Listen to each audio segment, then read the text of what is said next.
You know, Martin Luther was a monk, and he loved his church.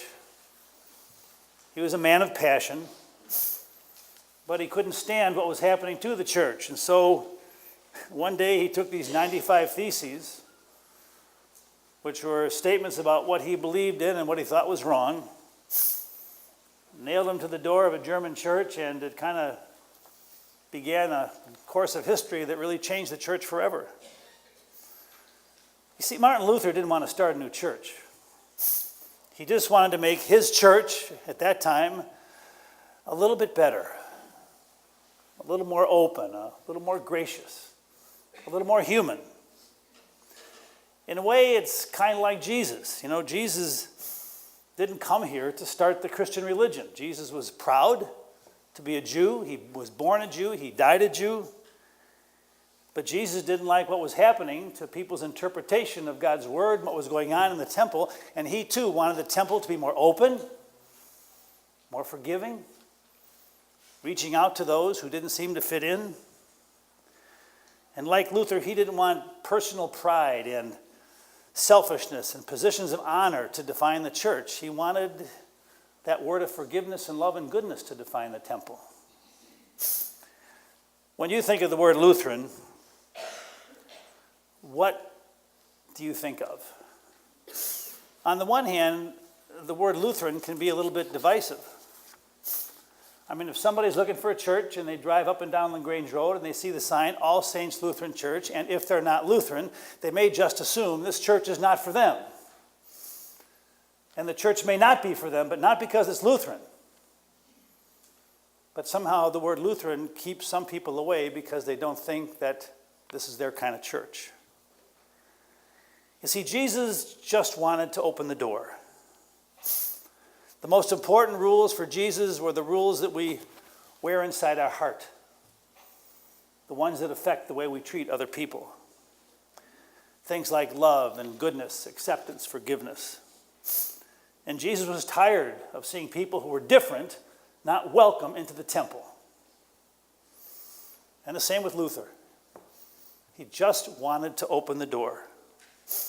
And you know, the word Catholic, before it became the name of a church, the word Catholic means universal. And Luther didn't want the church to be exclusive.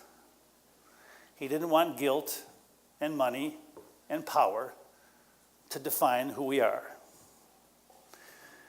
You know, we have standards here. Maybe not a whole lot, but we do have standards. And the standards we have begin in here. It's about the way you walk and talk and live your life this afternoon, tomorrow, Tuesday, Wednesday. Because being Lutheran is about being human. It's about being real. It's about being unpretentious. Being Lutheran is about being open to God's grace in the way that we travel this world every day. Being Lutheran is about being open and honest about who we are as human beings. It's about being a church that makes a difference in the way that you and I conduct ourselves when we walk out the door. That's precisely what it means to be Lutheran. You know, I have lots of signs in my office. The two that I read time and time again. One says something about courage. It says, courage does not always roar. Sometimes courage is that quiet voice at the end of the day telling me, try again tomorrow. And that's all. It's okay to put an end to the day and just try again tomorrow. That's one of the most courageous things we can do. And the other one that I repeat ad nauseum, when you lose somebody you love, I always read that sign, it'll never be the same, but it will be okay. It can't be the same, but it will be okay because we have each other. Each one of us has a journey, and no two of us has the exact same journey and goes through the same thing. And if there's one thing that my Lutheran heritage has taught me, and the one person that taught it to me better than anybody else was my mom, who died over 30 years ago. And I have not done a very good job of carrying that spirit the way I'd like to. At the very foundation of life and religion and the Lutheran tradition is having an attitude of gratitude. That's the secret. Not entitlement. Doesn't it drive you crazy? When you act like you're entitled to something, or somebody acts like they're entitled to something else without doing anything,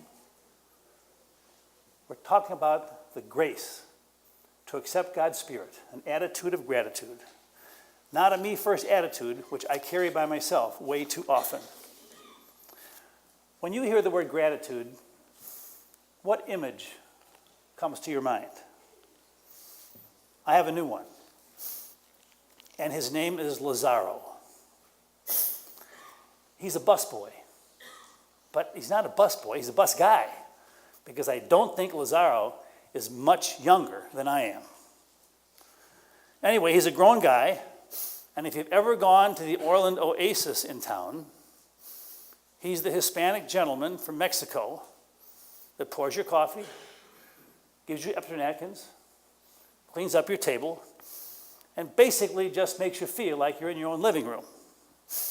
And Pat, the server there, has been collecting money for Lazaro's family because his family lives in Mexico and they lost absolutely everything they ever owned in the earthquake. So thanks to you, on Friday, went into the Oasis with 5 crisp, brand new $100 bills. You know, new crisp ones are worth more. And I gave them to Pat to put into her fund for Lazaro, and she says, no, you have to give him those $100 bills yourself. And so he doesn't speak much English, and I went over to where he was cleaning one of the tables, and I handed him the money. I wish I could describe to you the look on his face and what he did with his hands and where he looked and how he felt inside. It was gratitude beyond gratitude. It was being able to say thank you and I love you and thank the people of your church without having to say a word. And I thought to myself, I need to attach that image to the very fiber of my soul every single day. I thought to myself, Don, when somebody is kind enough to open the door for you, when you get up in the morning and you can still get out of bed and still function for another day, when you look over your flock on Sunday morning, those people that still put up with you after all these years, when you see somebody on Friday night win at bingo and give some of that money back to the church, when little kids sit there and smile at your stories that make absolutely no sense to anybody in the history of the world, when any one person dares to love you without condition. Yes, the word Lutheran may begin with the letter L, but the word Lutheran is spelled with a capital G, and that word is called gratitude. And that's exactly how close Jesus is to us every single day. Amen. If you're able to, please rise for the creed. It's on page 105.